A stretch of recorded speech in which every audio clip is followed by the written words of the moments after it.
हरे कृष्णा। ओम नमो भगवते वासुदेवाय। भगवद गीता सीरीज में आज ये चौथा क्लास है, चौथा क्लास। और आज हम भगवद गीता के 2 नंबर अध्याय के 22 नंबर श्लोक से ये क्लास को प्रारंभ कर रहे हैं। तो ये यहाँ पे आप देख रहे हो कि भगवान कृष्ण अर्जुन को आत्मा का ज्ञान प्रदान कर रहे हैं।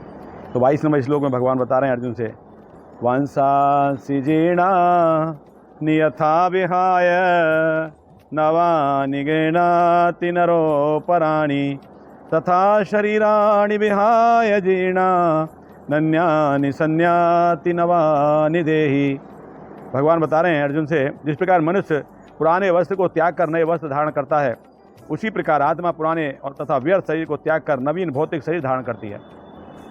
देखिए, हम लोगों को सबको एक्सपीरियंस है, अभी तो नहीं है बट आज से काफ़ी समय पहले जब हम देखते थे कि पर्टिकुलर रूरल एरिया में, गांव में लोग अपने धन को बहुत महत्व दिया करते थे, विशेष रूप से ध्यान देते थे, ऐसे ही वेस्ट नहीं करते थे और वो कपड़ों को फटने के बाद में सिलाई करके पहनते थे, है ना।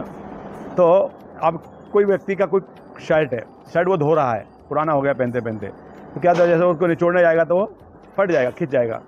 दोबारा फिर अगर उसको वो सिलाई कर लेगा, सिलाई करके फिर कुछ दिन पहनेगा, फिर वापस उसको धोने जाएगा, फिर निचोड़ने जाएगा तो और थोड़ा ज़्यादा फट जाएगा।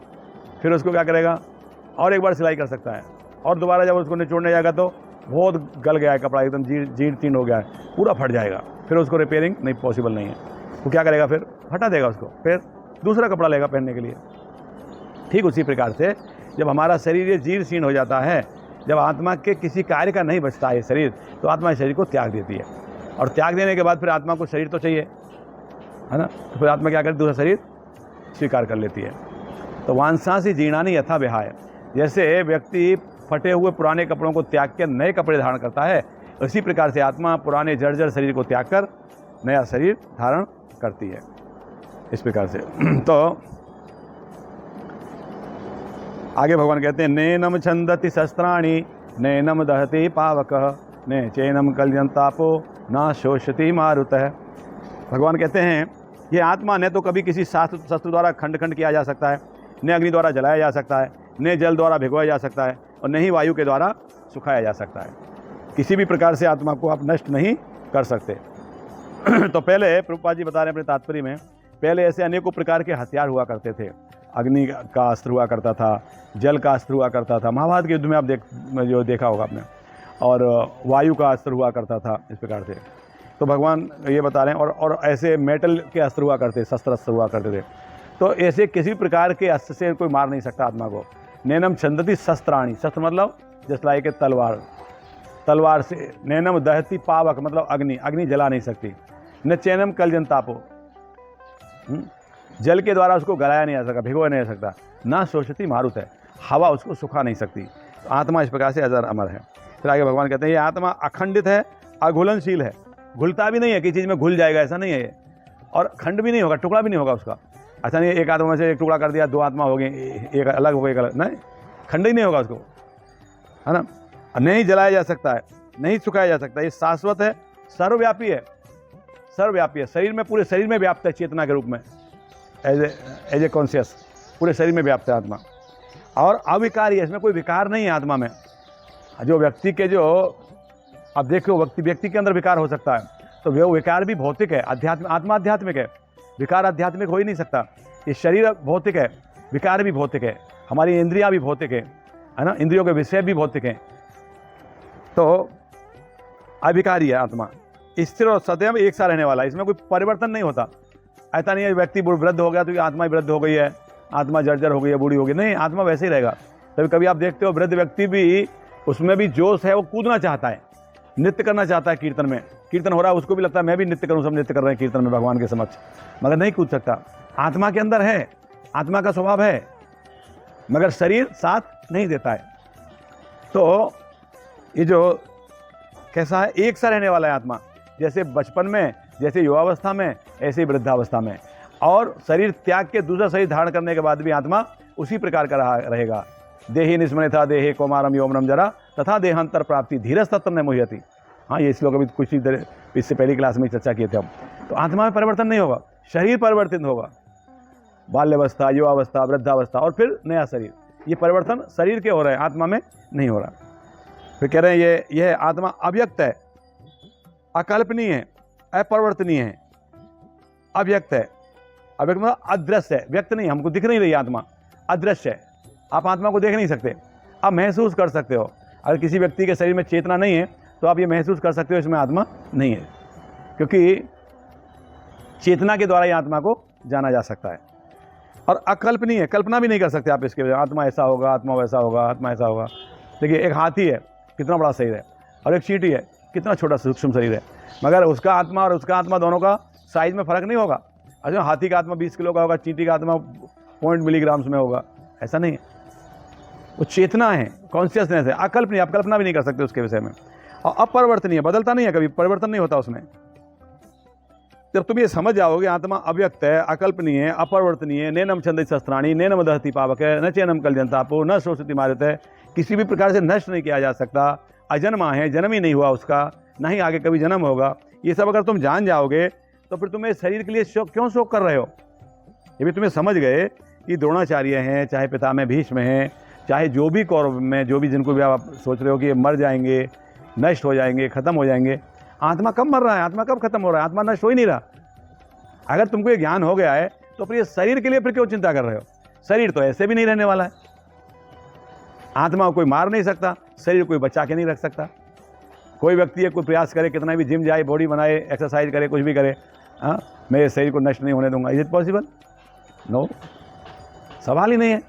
ये तो नष्ट होगा ही, ये तो हर पल नष्ट हो रहा है, हर पल बदल रहा है, हर पल परिवर्तन हो रहा है शरीर में, मगर आत्मा अपरिवर्तनीय है। तो तुम ये ज्ञान हो गया, तुमको ये जान गए, तो फिर शरीर के लिए क्यों व्यर्थ चिंता करते हो तुम?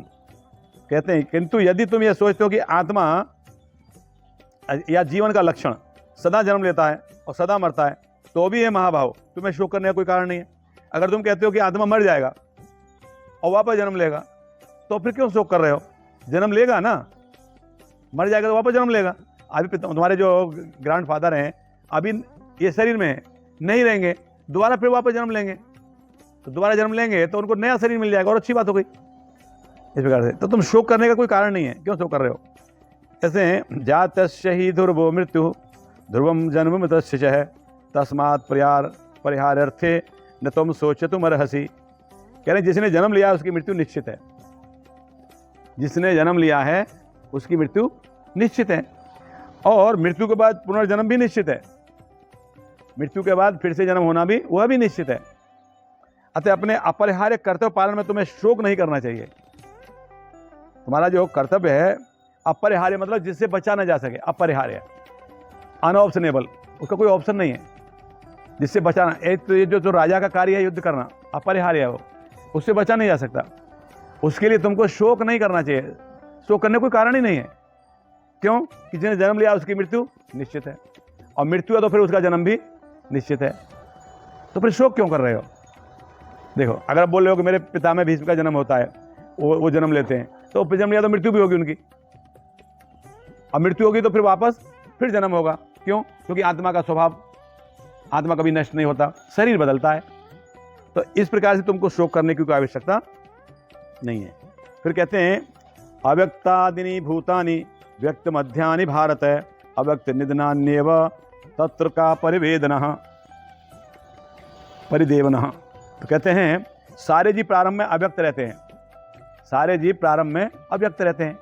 इसके पहले तुम जानते थे क्या पितामह भीष्म को, द्रोणाचार्य को?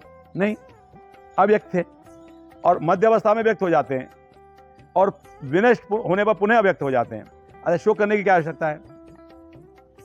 देखिए, आज जो चीज़ हम देख रहे हैं ये इसके पहले नहीं थी, बाद में भी नहीं रहेंगी, मध्य में दिखाई दे रही हैं। तो ये सारे जीव अव्यक्त रहते हैं। जब भगवान की जब पूरी सृष्टि को इनहेल करते हैं भगवान विष्णु, जब श्वास लेते हैं तो पूरा सृष्टि भगवान श्वास के द्वारा उदर में समा जाता है, और जब दोबारा वापस सांस बाहर आता है, सांस बाहर लेते हैं भगवान, फिर से सब पूरा सृष्टि फिर हो जाती है। और भगवान के सांस लेने की उम्र का पता है, टाइम का पता है कितना है? हाँ, भगवान का सांस लेने का जो टाइम है वो बहुत बड़ा है। बताते हैं कि चारों युग मिला के 43,20,000 वर्ष होते हैं, चारों युग मिला के, सतयुग, त्रेता, द्वापर, कलयुग। 43,20,000 वर्ष जब रोटेट हो जाते हैं तो उसको एक दिव्य युग कहा गया, एक युग चक्र कहा गया है। इस प्रकार से जब 71 टाइम 71 बार 43,20,000 इंटू 71 तब एक मनवंतर होता है ऐसा। और ऐसे 14 मनवंतर होते हैं, 14 मनवंतर, यानी 43,20,000 into 71 into 14 equal to 12 hour of Brahma. Brahma के 12 घंटे होते हैं, ब्रह्मा जी का मात्र दिन होता है और इतनी बड़ी ब्रह्मा जी की रात होती है। तो जब ब्रह्मा जी का दिन होता है तो सृष्टि सब क्रिएशन होता है उस समय पे, और जब ब्रह्मा जी की रात आती है तो सब वापस भगवान विष्णु के उदर में चला जाता है उतने ही समय के लिए, 12 घंटे के लिए। उतना देर के बाद फिर वापस सांस लेंगे भगवान। ब्रह्मा जी के 12 घंटे में भगवान एक बार सांस लेते हैं। अब देखिए कितना बड़ा समय हो गया। उसके पहले जीवात्मा कहाँ थी? भगवान के उदर में अव्यक्त अवस्था में थी। और जब भगवान ने सांस लिया बाहर तब 12 घंटे के लिए, इतने समय के लिए सब सृष्टि हुई, है ना, तो व्यक्त अवस्था में हुई। और वापस जब भगवान सांस लेंगे तो अव्यक्त अवस्था में, फिर वापस सब भगवान उधर में चले जाएंगे। या फिर ऐसे समझ सकते हैं, ये जो एक व्यक्ति का जन्म हुआ, किसी व्यक्ति का जन्म हुआ, जैसे शरीर प्राप्त किया, शरीर का जन्म हुआ, वो जीवात्मा उसके पहले क्या था? अव्यक्त अवस्था में था। अभी कुछ समय के लिए व्यक्त है, हमको दिखाई दे रहा है कि शरीर के अंदर वो चेतना के रूप में व्याप्त है। और जब वो व्यक्ति उस शरीर को, जो जीवात्मा वो जो शरीर को त्याग देगा, तब वो हमको वापस दिखना, महसूस होना बंद हो जाएगा, चेतना नहीं रहेगी शरीर में, शरीर कोई कार्य नहीं करेगा। तो उसके पहले, शरीर के पहले भी आत्मा था, शरीर के अंदर भी आत्मा है और शरीर के बाद में भी आत्मा रहेगा। शरीर के पहले भी अव्यक्त था, शरीर के अंदर था जब व्यक्त अवस्था है, महसूस कर रहे हैं हम चेतना के द्वारा, और शरीर को त्याग देगा तो फिर वापस अव्यक्त अवस्था में चला जाएगा। तो फिर इसके लिए चिंता करने की कोई आवश्यकता, शोक करने की कोई आवश्यकता नहीं है। भगवान बता रहे हैं, कोई आत्मा को आश्चर्य से देखता है, कोई इसे आश्चर्य की तरह बताता है और तथा कोई इसे आश्चर्य की तरह सुनता है, किंतु कोई कोई इसके विषय में सुनकर भी कुछ भी नहीं समझ पाता। इतना जटिल है आत्मा का विषय। कई लोग इसको बड़े आश्चर्य के साथ बताते हैं। अब जब हम ये चर्चा कर रहे हैं आत्मा के विषय में तो बड़ा आश्चर्य हो रहा है, अच्छा ऐसा है क्या? कोई कोई आश्चर्य से सुनता है, कोई कोई सुन के भी समझ नहीं पाता है। इतना जटिल है ये विषय, ये भगवान समझा रहे हैं। फिर कह रहे हैं भगवान,